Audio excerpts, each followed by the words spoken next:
బొన్నుగాడికి బయట ఫుల్ వేడి ఆవిరండి పాపం. అందుకని అది తట్టుకోలేక బల్లి వచ్చినట్టు డ్రామా చేశాడు. అక్కడ బల్లి లేదు ఏం లేదు.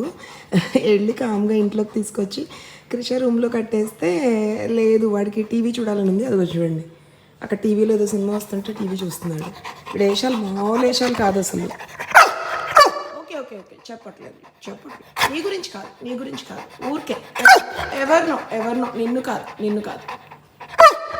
నిన్ను కాదు కన్నా.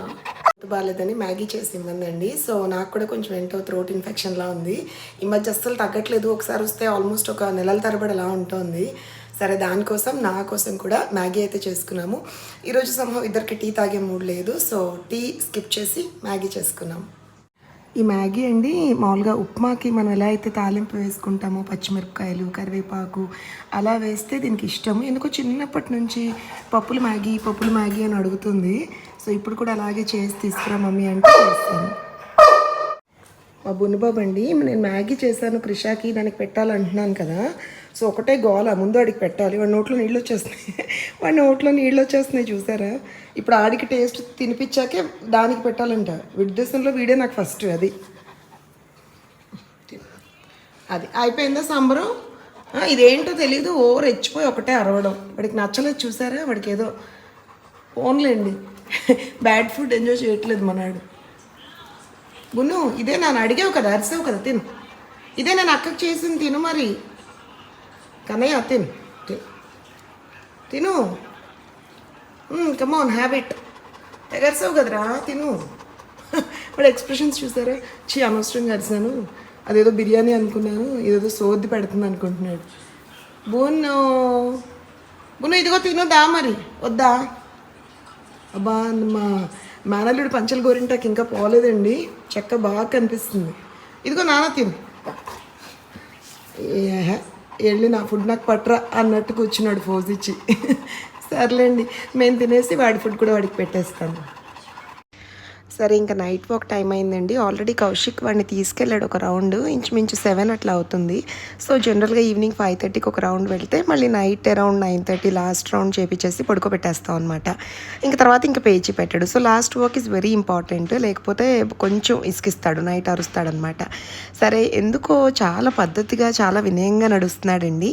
మామూలుగా అయితే బాగా నేను ఇటు ఉంటే వాడు అటు, నేను అటు ఉంటే వాడు ఇటు, అలా లాగేస్తూ ఉంటాడు. ఇంచుమించు పడిపోతున్నంత పని అవుతుంది. ఆ రోజు ఎందుకు అంత సున్నితంగా నడుస్తున్నాడు. అప్పుడు అర్థమైంది మాకు. 1 వీక్ మేము ఊర్లో ఉన్నప్పుడు వాడికి ట్రైనింగ్ ఇచ్చిన మాస్టర్ గారి ఇంట్లో పెట్టామండి. సో ఆయనది డే కేర్ సెంటర్ కూడా, డాగ్స్ది. ఆయన బాగా మంచిగా మెత్తగా ట్రైనింగ్ ఇచ్చినట్టున్నారు. మాట వినకపోతే దెబ్బడి చేసినట్టున్నారు. ఇంకా మేము ఫుల్ ఏడిపిస్తున్నాం వాడిని. ఏనానా ఇంత పద్ధతిగా నడుస్తున్నాం ఏంటమ్మా. చూసారా నేను ఎంత స్లోగా ఉన్నాను, వాడితో ఈక్వల్గా, వాడు నాతో పాటు ఈక్వల్గా నడుస్తున్నాడు. అదర్వైజ్ ఎలా అంటే పరిగెత్తిస్తాడండి. లైక్ కొంచెం ల్యాబ్స్ మామూలుగానే బలంగా ఉంటాయి, మనం కూడా బలంగా ఉంటేనే ధైర్యం చేసి వాకింగ్ అనేది తీసుకెళ్ళాలి వీటిల్ని.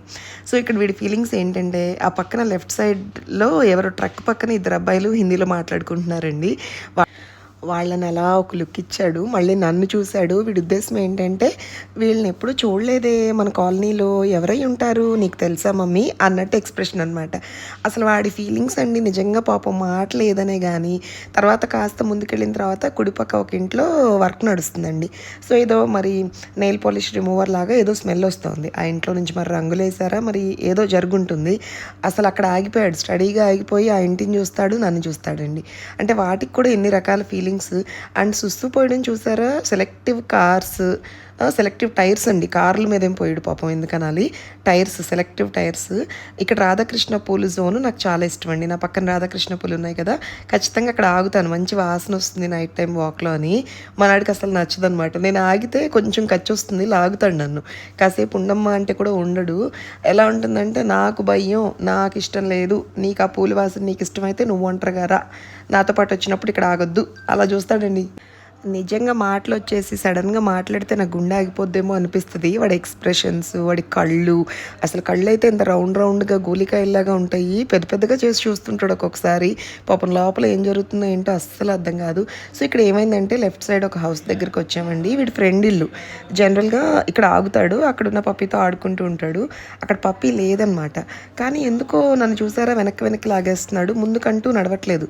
అక్కడే ఆ పిట్టగోడ పక్కన బయట ఉన్న లాన్లో కిచెన్లోకి వెళ్ళి ఏంటో గాఢంగా స్నిఫ్ చేస్తున్నాడు. నా అనుమానం అయితే ఏదైనా కొత్త పప్పి అక్కడికి వచ్చిందా, లేకపోతే ఏమైనా కొత్త మనుషుల స్మెల్ ఏదో వస్తుంది మొత్తానికి వీడికి. సో అక్కడి నుంచి అయితే కదలట్లేదు, విపరీతంగా స్నిఫింగ్ అనమాట. ఇంకా మా అమ్మాయి ఏమో ఇంకా లాగే మమ్మీ చీకటి అయిపోయింది, చిన్న చిన్న స్నేక్స్ ఉన్నా తేళ్ళు అవి ఉన్నా మనకి భయం కదా, లాగే లాగే అంటుంటే అస్సలు రావట్లేదండి. ఎంత గట్టిగా టైట్ అయిపోయాడంటే ఒక క్షణం భయం వేసింది నాకు. బును ఎవరున్నారు అక్కడ? ఎవరు లేరు కదా, నేను అక్క ఇక్కడే ఉన్నాం కదా. ఏయ్ ఎందుకు తలుపుకోవాలి నీకు? నీకు అప్పుడే పడుకునే టైం అవ్వలేదు కదా. బును ఎందుకు? ఏం కావాలి? ఏం కావాలి? ఏసీ లేరు, అప్పుడే పడుకునేటప్పుడే ఏసీలో వేస్తారు. దా వచ్చి ఇక్కడ కూర్చోదా, సినిమా చూద్దాం దా. బును బాబు దా దా దా దా దా. నిరాహార దీక్ష చెయ్యి అయితే కూర్చో. ఎంతసేపు కూర్చుంటావు? కూర్చో డోర్ దగ్గరే. హలో ఉండు, అక్కడే డోర్ దగ్గరే ఉండు, నేను ఎక్కడే ఉంటాను. మేము వాకింగ్ తర్వాత వాటర్ ఇవ్వడం మర్చిపోయామండి. ఉన్నట్టుండి మళ్ళీ బయటకు పరిగెత్తుకొచ్చి అది కూడా అలా పైప్లో నుంచి వాటర్ తాగడం ఇష్టం అనమాట వీడికి. సో సడన్గా ఇప్పుడు ఒకటి బ్యాడ్ థింగ్ జరిగిందండి. పాపం వాడి నెక్ బెల్ట్ ఉంటుంది కదా, కింద ఏదైతే హుక్ ఉంటుందో వాడి మెడలో ఇరుక్కుపోయింది. ఎప్పుడు ఇరుక్కుందో తెలియదు మాకు.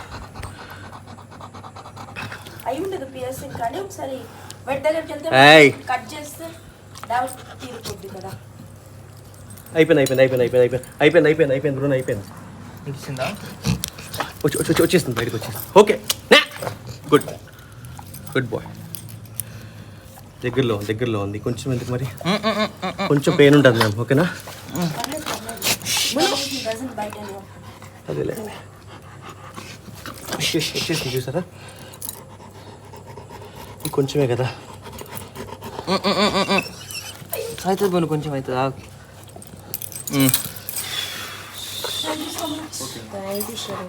లేట్ నైట్ అండి, ఇంచుమించు 10 అవుతున్నప్పుడు పాపం వాడి ట్రైనర్కి ఫోన్ చేసి చెప్పాము. ఆయన ఇంటికి వచ్చి మీరు చూశారు కదా అలా తీశారనమాట. చాలా అంటే చాలా భయపెట్టేశాడు మా అందరినీ. తర్వాత అక్కడే ఒక పెట్ స్టోర్లో మరి నెక్ బెల్ట్ ఊడిపోతే కష్టం కదండి, అప్పటికప్పుడు వెళ్ళి కొత్తదైతే కొన్నాము. ఇంకా బయటికి రావట్లేదు, విండోలో నుంచి బలవంతంగా పీల్చి బుజ్జగించి వేసేసాము. అండ్ ఆఫ్టర్ దట్ ఇదిగోండి ఒక దగ్గరలో ఉన్న క్లినిక్ అయితే వెళ్ళాము. ఎందుకంటే ఏదైతే వాడికి ఇరుక్కుందో ఆ నెక్ బెల్ట్లో ఉన్న స్టీల్ రింగ్ దానికి కొంచెం లైట్గా తుప్పు వచ్చిందండి. సో మరి తుప్పు ఉన్నది ఇరుక్కుంది పాపం. ఇంచుమించు మనం చెవులు ముక్కు కుట్టించుకున్నట్టుగా పియర్సింగ్ లాగా అయిపోయింది. వాడికి ఎందుకు అలా అయిందనేది గాడ్ నోస్, మాకు అర్థం అవ్వలేదు. అయితే అక్కడ డాక్టర్స్ లేరన్నారనమాట. మేము ఇంకొక చోటకి వెళ్ళాము. ఇదిగోండి ఈ పర్టికులర్ ఆ గ్యాప్ ఉంది కదా, అది ఇరుక్కుంది వాడికి గొంతులో, బేసిక్గా పాపం గొంతు కింద ఉన్న ఫ్లెష్లో. సో తర్వాత ఇంకా దీన్ని తీసేసి కొత్త బెల్ట్ అయితే వేయడం జరిగింది. ఇక్కడ ఇంకొక క్లినిక్ అయితే వెళ్ళాము ఇంటి దగ్గరే. సో ఇది 24/7 ఓపెన్ ఉంటుంది లక్కీలీ. సో అతను బుజ్జగించి పాపం ఫస్ట్ అయితే దానికి కొత్త బెల్ట్కి ఉన్న ట్యాగ్ అయితే తీస్తాడు. చూసారా, ఇదిగోండి పాపం బాగానే దెబ్బ తగిలిందండి. ఫస్ట్ ట్రైనర్ ఇంటికి వచ్చినప్పుడు మేడం పసుపు పెట్టండి కొంచెం బ్లడ్ వస్తుంది అన్నారు. బట్ మా మనసు అయితే ఊరుకోలేదండి. పైగా 1 వీక్ ఊర్లో ఉన్నాము. పాపం ఆ టైంలో ఇది ఎలా జరిగిందో తెలియదు. అదిగోండి అక్కడున్న హెయిర్స్ని షేవ్ చేసి దెబ్బ ఎలా జరిగింది ఏంటి మాకు చూపించి అక్కడ ఏదో ఒకలాంటి లోషన్ అయితే అప్లై చేశారు. మనం డెటాల్ లాంటిది అప్లై చేస్తాం కదా, అట్లా పాపం వాడికి మంట ఉన్నట్టుంది. బట్ బీయింగ్ ఎ డాగ్ వాడు ఎక్స్ప్రెస్ చేయలేకపోతున్నాడు. నీట్గా క్లీన్ అయితే చేశారు. ఒక ఆయింట్మెంట్ ఏదో రాశారు. తర్వాత నాకు చూపించారండి. ఒక 4 ఇంజెక్షన్స్ ఇచ్చామన్నమాట. 2 యాంటీబయాటిక్స్, ఒక పెయిన్ కిల్లర్, ఒక టీటీ.